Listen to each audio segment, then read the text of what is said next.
ओम श्री गणेशाय नमः। श्री सूर्य देवाय नमः। प्यारे भक्तों, हमारे सनातन धर्म में साल में 12 महीने होते हैं। इन 12 महीनों में 2 महीने ऐसे आते हैं जिन्हें खरमास के नाम से जाना जाता है। तो यह खरमास क्या होता है, खरमास का हमारे सनातन धर्म में क्या महत्व है और साल 2024 में खरमास प्रारंभ कब होगा तथा साथ ही इसका समापन कब होगा तथा यश एवं आरोग्य के देवता भगवान श्री सूर्यदेव की खरमास के दौरान सुनी जाने वाली पावन कथा को भी हम श्रवण करेंगे तथा यह भी जानेंगे कि खरमास में कौन कौन से कार्यों को हमें करना चाहिए और कौन कौन से कार्य करना खरमास में वर्जित माने गए हैं। तो आइए जानते हैं। वीडियो को प्रारंभ करने से पहले आप सभी भक्तों से निवेदन है कि अपने इस चैनल के लिए सब्सक्राइब अवश्य करें। वीडियो यदि पसंद आए तो दिल से लाइक करें और कमेंट में जय श्री सूर्यदेव अवश्य लिखें। सबसे पहले हम खरमास के महत्व के बारे में जान लेते हैं। भगवान श्री सूर्यदेव जो यश एवं आरोग्य के देवता हैं, जब धनु एवं मीन राशि में प्रवेश करते हैं तब खरमास प्रारंभ माना जाता है। साल में खरमास 2 बार आता है। एक तो दिसंबर और जनवरी के बीच में खरमास लगता है और यहाँ मार्च एवं अप्रैल के बीच में खरमास प्रारंभ होता है। भगवान श्री सूर्यदेव से जुड़ी हुई अत्यंत ही रोचक और परम कल्याणकारी कथा खरमास में हमें अवश्य श्रवण करना चाहिए। आइए सबसे पहले हम भगवान श्री सूर्यदेव की यह पौराणिक कथा के लिए श्रवण करते हैं। भगवान श्री सूर्यदेव अपने रथ पर बैठ करके, जिनमें 7 घोड़े जुते हुए होते हैं, सारे ब्रह्मांड का परिक्रमण करते हैं।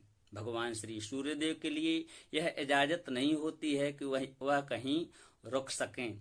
यदि भगवान श्री सूर्य देव कहीं रुकते हैं, बिना रुके हुए चलते हैं, यदि वो कहीं रुकते हैं तो जीवन अस्त व्यस्त हो जाएगा और सारे संसार में अंधकार छा जाएगा। इसलिए सूर्यदेव कभी रुकते नहीं हैं। लेकिन घोड़े भी तो आखिर जीव हैं।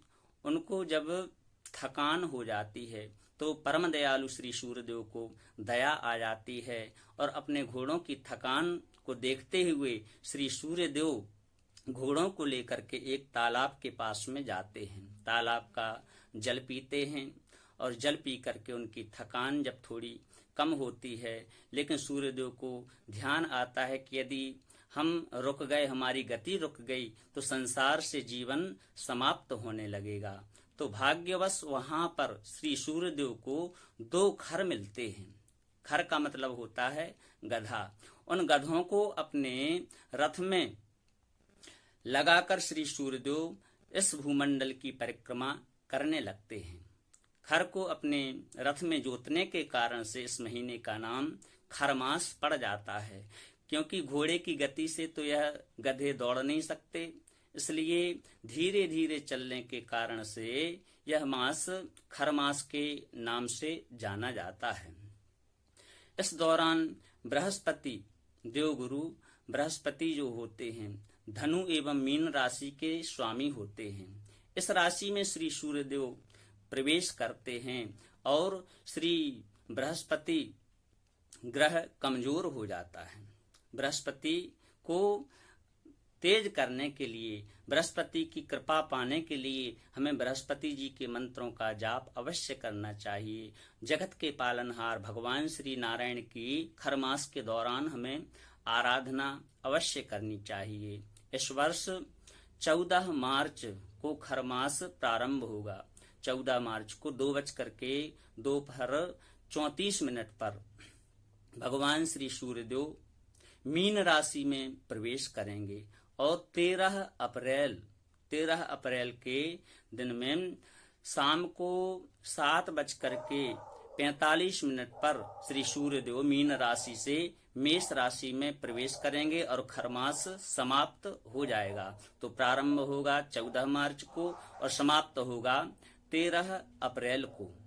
इस प्रकार से खरमास में आइए अब हम जानते हैं कि खरमास में हमें कौन कौन से कार्य करना चाहिए और कौन कौन से कार्य नहीं करना चाहिए।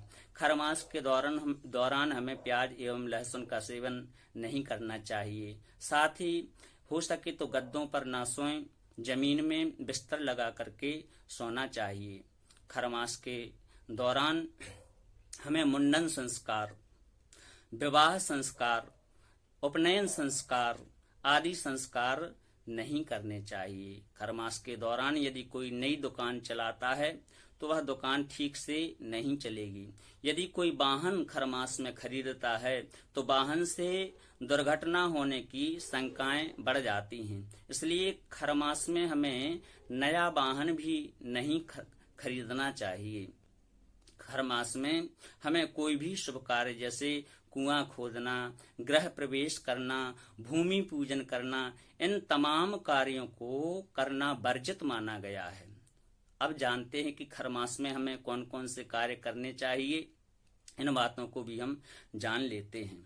बृहस्पति को मजबूत करने के लिए खरमास में हमें भगवान श्री जगत के पालनहार नारायण का पूजन करना चाहिए। भगवान श्री सत्यनारायण की कथा अवश्य श्रवण करें, विष्णु सहस्त्रनाम का पाठ करें, श्रीमद् भागवत महापुराण की कथा को श्रवण करें। ऐसा करने से आपका गुरु मजबूत हो जाएगा।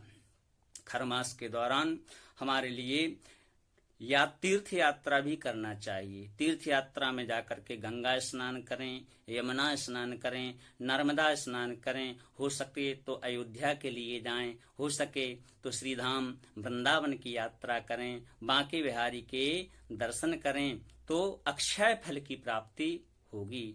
खरमास के दौरान हम ग्रंथों का वाचन करें, ग्रंथों को श्रवण करें तो अनंत फल की प्राप्ति होती है, अक्षय फल की प्राप्ति होती है। इन कार्यों को हमें खरमास के दौरान अवश्य करना चाहिए।